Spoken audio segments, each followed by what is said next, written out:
નગરપાલિકામાં કાગળ પર વિકાસ અને મેદાનમાં ગંદકી, ભાજપ શાસિત તંત્ર પાયાની સુવિધાઓ આપવા નિષ્ફળ। આમોદ નગરમાં ભાજપ શાસિત નગરપાલિકાની નિષ્ક્રિયતા અને બેદરકારી સામે સ્થાનિક રહીશોમાં ભારે રોષ જોવા મળી રહ્યો છે। કેન્દ્ર અને રાજ્ય સરકાર દ્વારા સ્વચ્છતા અભિયાન પાછળ કરોડો રૂપિયાની ગ્રાન્ટ ફાળવવામાં આવી હોવા છતાં આમોદ નગરમાં સફાઈ વ્યવસ્થા શૂન્ય સમાન સાબિત થઈ રહી છે। ખાસ કરીને વોર્ડ નંબર 6 માં ગંદકીનું સામ્રાજ્ય અને ખુલ્લી ગટરોને કારણે જનતાનું આરોગ્ય જોખમાયું છે, જેને પગલે આગામી સમયમાં શાસક પક્ષનો મતો લેવા જવું ભારે પડી શકે તેવી ચર્ચાઓએ જોર પકડ્યું છે। નગરના વોર્ડ નંબર 6 ની સ્થિતિ અત્યંત દયનીય છે। અહીં ઠેર ઠેર ગંદકીના ઢગલા અને દુર્ગંધ મારતી ખુલ્લી ગટરોને કારણે ડેન્ગ્યુ અને મેલેરિયા જેવી બીમારીઓ ફેલાઈ રહી છે। નાના બાળકો અને વડીલોને સારવાર માટે ભરૂચ સુધી દોડવું પડી રહ્યું છે। સ્થાનિક નગરપાલિકાની સભ્ય કમલેશ સોલંકી દ્વારા આ બાબતે અનેકવાર લેખિત અને મૌખિક રજૂઆતો કરવામાં આવી છે, તેમ છતાં ઘોર નિંદ્રામાં હોય તેમ જણાય છે। આક્ષેપો થઈ રહ્યા છે કે મુખ્ય અધિકારી અને પ્રાદેશિક કચેરીના કર્મચારીઓ માત્ર ફોટો સેશન અને દેખાવ પૂરતી કામગીરીમાં વ્યસ્ત છે, જ્યારે વાસ્તવિક પ્રશ્નો પણ ઉકેલી રહ્યા છે। આમોદમાં હાલ એક શિક્ષિત નારી સપ્પે ભારી તે વિષય પણ ભારે ચર્ચામાં છે, જે નગરપાલિકાના વહીવટ સામે આંગળી ચીંધે છે। ચૂંટાયેલા પ્રતિનિધિઓ વચનો ભૂલી ગયા હોય તેવી લોકલાગણી પ્રવર્તી રહી છે। સ્થાનિકોએ ચીમકી ઉચ્ચારી છે કે જો આગામી 3 થી 4 દિવસમાં સફાઈ અને ગટરના પ્રશ્નોનું નિરાકરણ નહીં આવે તો નગરપાલિકા કચેરી ખાતે ધરણા પ્રદર્શન અને ઉગ્ર જન આંદોલન કરવામાં આવશે। હવે જોવાનું રહ્યું કે તંત્ર જાગશે કે પછી જનતાનો રોષ જન આંદોલનનું સ્વરૂપ ધારણ કરશે। શું નામ તમારું? આમોદ નગરપાલિકા સદસ્ય કમલેશભાઈ સોલંકી, વોર્ડ નંબર 6 ના અહીંયાના સ્થાનિક સદસ્ય છે।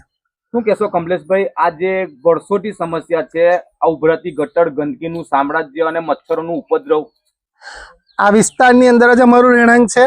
આ વિસ્તારની આજુબાજુમાં જે ઘરો આવેલા છે, સ્લમ વિસ્તારના લોકો છે, રોજની અંદર મજૂરી અને અવરજવર કરવાની પરિસ્થિતિવાળા માણસો છે। આ વિસ્તારની અંદર ગટર માટે એસઆઈ હોય, ચીફ ઓફિસર હોય કે જવાબદાર વ્યક્તિઓને હું જાતે પ્રતિનિધિ તરીકે 4-4, 5-5 વખત સ્થળ મુલાકાત કરવા માટે છેલ્લા વર્ષની અંદર લઈને આવેલો છે। વારંવાર રજૂઆત કરવા છતાં પણ એસઆઈ કે ચીફ ઓફિસર આ જગ્યાએ કોઈક એનું નિરાકરણ લાવેલા નથી, પોતાની સક્ષમતા નથી જેવા નિવેદનો આપેલા છે। ના છૂટકે અમારે પ્રાદેશિક કમિશનરને ફરિયાદ કરવી પડી। એના અનુસંધાનની અંદર માન્ય ધારાસભ્યશ્રીને રજૂઆત કરવાના અનુસંધાનમાં પ્રાદેશિક કમિશનર અહીંયા સ્થળ પર આવ્યા। સ્થળ પર આવીને પણ પ્રાદેશિક કમિશનરે આ જ સ્થળ પર તાકીદે આ કામ કરાવવાને યોગ્ય છે એવો આદેશ આપ્યા। ત્યાં આદેશ આપતી વખતે જવાબદાર એસઆઈ અને પ્રમુખ એસઆઈ અને ચીફ ઓફિસર હાજર હતા, છતાં પણ કોઈક નિરાકરણ ના આવતા આજથી 4 દિવસ પહેલા અમારે મુખ્ય અધિકારીને વિરોધ પક્ષની જે ભૂમિકા હોય એનાથી પણ બદતર હાલતની અંદર ધરણા કરવા પડે એવી સ્થિતિની અંદર અમારે મુખ્ય અધિકારીને કહેવું પડ્યું। આપ જોઈ રહ્યો છે કે અહીંયા ખરેખર મચ્છર અને પાણીની ગંદકીનો દ્વાર છે। 5 દિવસ પહેલા અહીંયા ઢગલા કરીને અહીંયા ગંદકીની અંદર આવી ગયા। પરમ દિવસે આ ડોસીમાં અહીંયા રહેતા મારા દેખતા અહીંયા પડી ગયા। અમારે ના છૂટકાને અહીંયા મજૂર જવાબદાર વ્યક્તિઓએ અહીંયાથી ઉભા કર્યા। અહીંયા ઓટલો છે, અહીંયા ગટર છે ને એ ગંદકીનું સામ્રાજ્ય છે।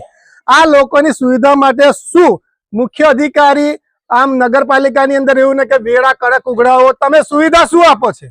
આ બાબતમાં તાલુકા પંચાયત નવી વસાહતમાંથી હું ચીફ ઓફિસરને કહેવા માંગુ છે કે આ વિસ્તારની અંદર ગટર વ્યવસ્થા કોઈ વસ્તુનો જો તમે વેરો લેવા આવશો તો આ જન આક્રોશનો સામનો કરવો પડશે। માત્ર તમારે અહીંયા ખાલી નગરપાલિકાની અંદર કોઈક બેસીને ખાલી ટેબલ પર બેસીને ધંધો નથી કરવાનો। આ સ્થળ મુલાકાતો તમને 7-7 વખત બતાવેલ અને ફોટો પાડી તો સ્વચ્છતા અભિયાનના કાર્યક્રમ અંતર્ગત તમે ખાલી ગુજરાત સરકારને બતાવી દો। સરકાર ચિંતિત છે ત્યારે ખાલી તમે ફોટો સેશન કરીને જતા રહો છે। સરકારે તમને અધિકારી અહીંયા મોકલા, અધિકારીની રૂબરૂમાં તમે ફોટો પાડીને મોકલી દો છો। આ વર્ષો 1 વર્ષથી આ ગટરની ગ્રાન્ટ મંજૂર છે, ત્યારે આ કામ ક્યારે કરવાનું છે? શું તમે આ ગરીબ સ્લમ વિસ્તારના લોકોના દુશ્મન છો? તમારા ઘરની અંદર આજુબાજુમાં આવા મચ્છર ને ગંદકીનો ઉપદ્રવ હોય તો તમે ચલાવી લો છો? તો આ વ્યક્તિ માનવ જીવન નથી, આ જીવન જીવવાને લાયક નથી। આ મનુષ્યના વિરોધી કેમ છો? તમારી સામે મારો જલદ વિરોધ છે। આવનાર સમયની અંદર જો કામગીરી કરવામાં નહીં આવે તો તમારા દ્વારા શું કામગીરી? આ સ્થાનિક અને ગરીબ વિસ્તારની જોડે હું છું। આ સ્થાનિક અને ગરીબ વિસ્તારની પબ્લિકને હું ધ્યાન સાથે લઈ ને ના છૂટકે મુખ્ય અધિકારી ને જવાબદાર વ્યક્તિની સામે મારે જો ના છૂટકે ધરણા કરવાનો વારો આવશે તો મારે ધરણા પર બેસવું પડશે। હું સામાન્ય વ્યક્તિના ગરીબ વર્ગના ઓટલા પાસે ચાલતીના આજુબાજુની પરિસ્થિતિને જોઈને દયનીય હાલત લાગે છે।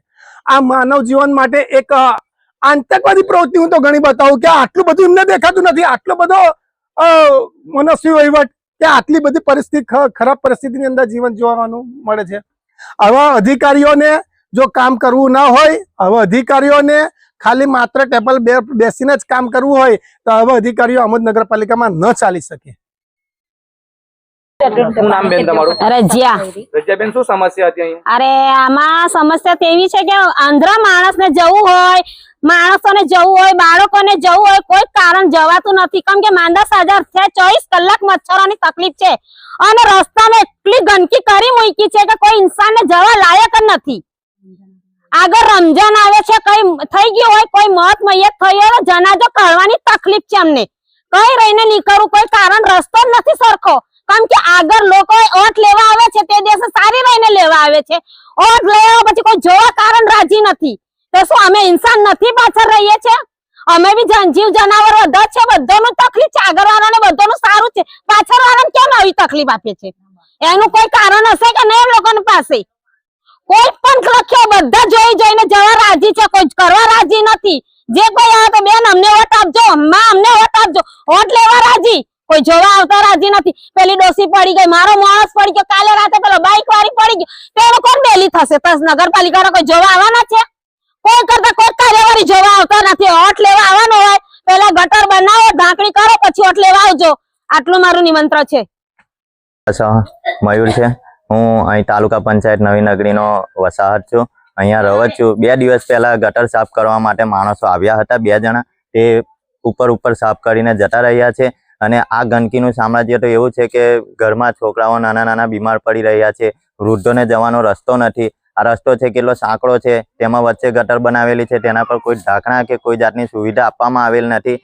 જ્યારે ઇલેક્શન આવે છે ત્યારે દરેક સદસ્યો પોતપોતાની રીતે પોતપોતાના ઘરમાં જઈ બેઠક કરીને લોકોને સમજાવીને વોટ લઈ લે છે. જ્યારે આજે અમને જરૂર છે જ્યારે કે તેમના વોટ સહી સલામત છે કે નહીં, ત્યારે કોઈ તેને જોવા માટે આવતું નથી. તેવું અહીંયા દેખાઈ રહ્યું છે.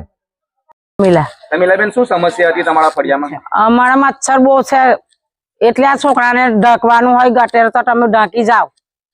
અમે જાતે સાફ કરી, છોકરાઓ બીમાર પડે છે. લગન હતું એટલે અમે સાફ કરાવી કે સાફ બી ના ફૂલ થઈ જઈ હતી છોકરાનું. આવી સમસ્યા છે 7-8 વર્ષથી. શું કહેશો તમે નગરપાલિકાને? આ સાફ કરી જાઓ, ઢાંકડા ઢાંકી જાઓ. એમનું પેલી બાજુ એમનું કર્યું. ઉષા. ક્યાં ગયા હતા તમે? ભરૂચ. શું થયું હતું? બીમાર થયા હતા, જઈતા હોય દવા લેવા. કેમ બીમાર પડે છે તમારા છોકરાઓ? મચ્છર ને લીધે, ગંદકીને લીધે. કેટલા સમયથી આવી આ ગટરો છે? ખાસા ટાઈમ થી.